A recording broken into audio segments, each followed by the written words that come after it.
June 16, 1944, Northern Mariana Islands. At dawn, the jungle trembled before anyone fired a shot. From a ridge above the beach, a small group of Japanese soldiers watched the Americans land. For months, they believed the islands themselves would defend them. The mud, the coral, the heat. The Pacific had always been their strongest ally. But within hours, that belief began to break. The first wave was infantry, the second wave was machines, and the third wave was something Japan never prepared for, an army that fought by building. The Japanese expected the Americans to choke on the terrain, trapped between jungle and surf.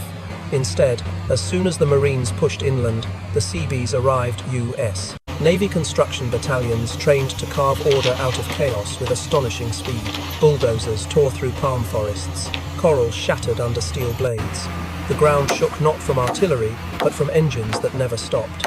Japanese engineers had spent years studying these islands. They knew the time required to cut a road or clear a ridge. Weeks, months. Yet in a single day, the Americans reshaped the coastline.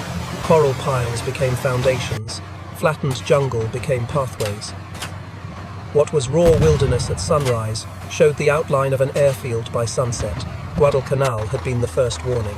Under constant bombardment, the Americans kept Henderson Field running when Japanese planners believed the terrain alone would defeat them. But Saipan and Tinian revealed the full scale of American capability. Volcanic rock that resisted Japanese tools yielded quickly to American machinery, graded, leveled, paved far faster than expected. And then came Tinian, where the impossible became undeniable.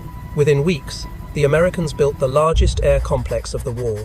6 massive runways, fuel depots, bomb stores, repair stations, an airbase larger than anything in the Japanese Empire.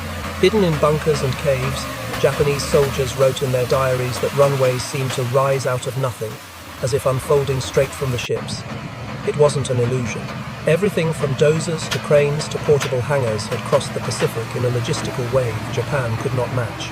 It wasn't luck or magic. It was the power of a nation that could build faster than others could destroy. Factories in Detroit, Pittsburgh, and Seattle fed the Pacific endlessly. The Seabees simply carried that industrial force to the front lines. Japan fought with courage, America fought with speed, and speed shaped the fate of every island.